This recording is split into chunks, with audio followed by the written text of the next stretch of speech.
우리가 다이어트를 할 때 보통 무엇을 먹을지에만 집중하는 경향이 있습니다. 하지만 때로는 어떻게 먹는지가 결과에 더 큰 영향을 미칠 수 있습니다.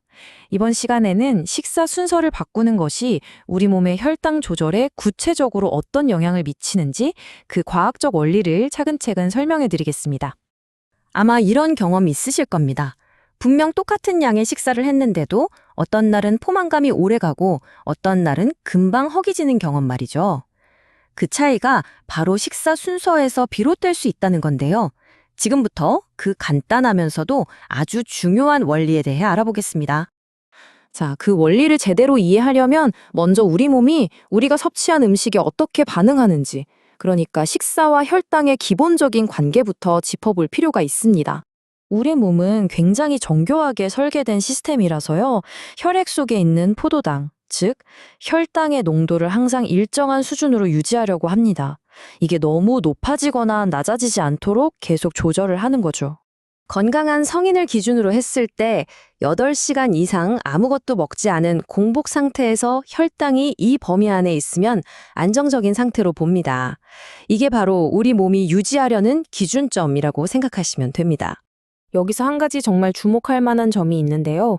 성인 한 명의 몸 전체에 있는 혈액, 그 양이 대략 5리터 정도 되는데 거기에 녹아있는 포도당의 총량을 다 합쳐도 3에서 5g 정도밖에 안 된다는 사실입니다. 이게 어느 정도냐면 티스푼 하나 정도 되는 아주 적은 양입니다. 그만큼 우리 몸이 이 혈당을 정밀하게 조절하고 있다는 뜻이겠죠. 그렇다면 이렇게 적은 양으로 유지되는 포도당이 왜 문제가 될까요? 핵심은 혈당의 변동성, 즉 급격한 변화에 있습니다. 지금부터는 혈당이 왜 변동하고 그게 우리 몸에 어떤 영향을 미치는지 그 원리를 살펴보겠습니다. 우리가 흡수가 빠른 탄수화물, 예를 들어 흰쌀밥이나 면 종류를 먼저 먹게 되면 혈당이 아주 가파르게 치솟습니다. 이걸 혈당 스파이크라고 하는데요. 그럼 우리 몸은 이 혈당을 급히 낮추기 위해서 췌장에서 인슐린이라는 호르몬을 과도하게 분비합니다. 그 결과 혈당이 다시 급격하게 떨어지면서 얼마 지나지 않아 금방 허기를 느끼게 되는 악순환이 시작되는 겁니다. 이런 혈당의 급등락, 즉 혈당 스파이크가 계속해서 반복되면 더 큰 문제가 생길 수 있습니다.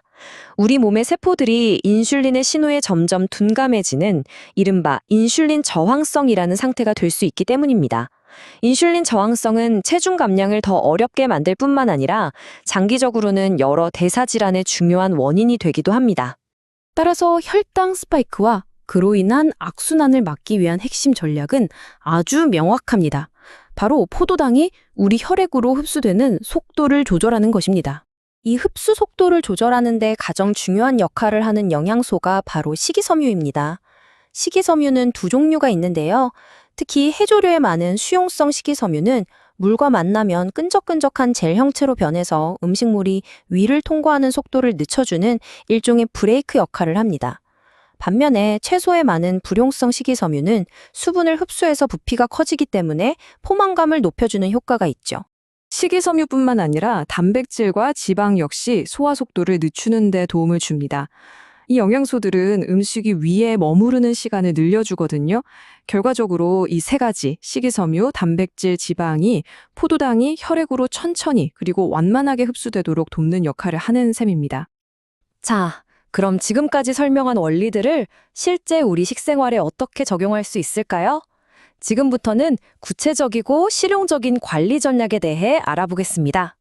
가장 효과적이면서도 사실 아주 간단한 전략은 바로 식사 순서를 조절하는 겁니다. 첫 번째로 식이섬유가 풍부한 채소나 해조류를 먼저 드세요. 두 번째로 두부나 콩, 고기 같은 단백질과 지방식품을 섭취하고 맨 마지막으로 밥이나 면, 빵 같은 탄수화물을 먹는 겁니다. 순서를 기억하기 쉽게 채소, 단백질, 탄수화물의 앞글자를 따서 체단탄 순서라고 기억해 두시면 좋습니다. 이 전략을 실천하기 위해서 특별히 비싸거나 구하기 어려운 식재료가 필요한 건 전혀 아닙니다.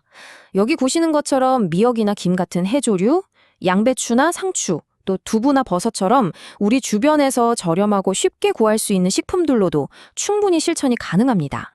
식사 순서 외에도 조리법을 약간만 활용해도 혈당 관리에 도움이 될 수 있습니다. 한 가지 예로 밥을 지어서 바로 먹지 않고 식혔다가 먹는 방법이 있습니다. 이렇게 하면 전분의 일부 구조가 소화가 잘 안 되는 저항성 전분으로 바뀌게 되는데요. 이 저항성 전분은 소화 흡수 속도가 느려서 혈당을 완만하게 올리는 이른바 착한 탄수화물처럼 작용하게 됩니다. 이러한 효과는 과학적으로도 입증된 사실입니다. 저명한 학술지인 임상영양학 저널에 발표된 연구 결과를 보면 전분 식품을 조리한 뒤에 냉장 보관했을 경우에 저항성 전분이 실제로 증가했고, 그 결과 식후 혈당 반응이 유의미하게 낮아졌다는 것이 확인되었습니다. 무엇을 먼저 먹을지 선택하는 것만큼이나 특정 식품의 섭취를 줄이는 것도 중요합니다. 특히 가공육의 경우가 그런데요. 유럽에서 진행된 한 대규모 연구에서는 가공육 섭취량이 많을수록 제2형 당뇨병의 발병 위험이 함께 높아지는 경향성이 보고된 바 있습니다. 지금까지 설명해드린 내용들을 종합해보면 결국 건강관리에 대한 우리의 관점을 조금 바꿀 필요가 있다는 점을 알 수 있습니다. 이제 우리의 관심이 단순히 무엇을 먹는가에서 한 걸음 더 나아가 어떻게 먹는가로 확장되어야 한다는 것입니다.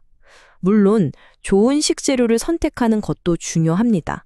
하지만 식사 순서를 조절하고 영양소를 골고루 구성하고 조리법까지 함께 고려하는 것이 혈당 관리에는 훨씬 더 효과적일 수 있습니다. 결론적으로 말씀드리면 식사 순서와 구성을 바꾸는 이 작은 습관 하나가 우리 몸의 대사 반응 자체를 긍정적으로 변화시킬 수 있다는 것입니다.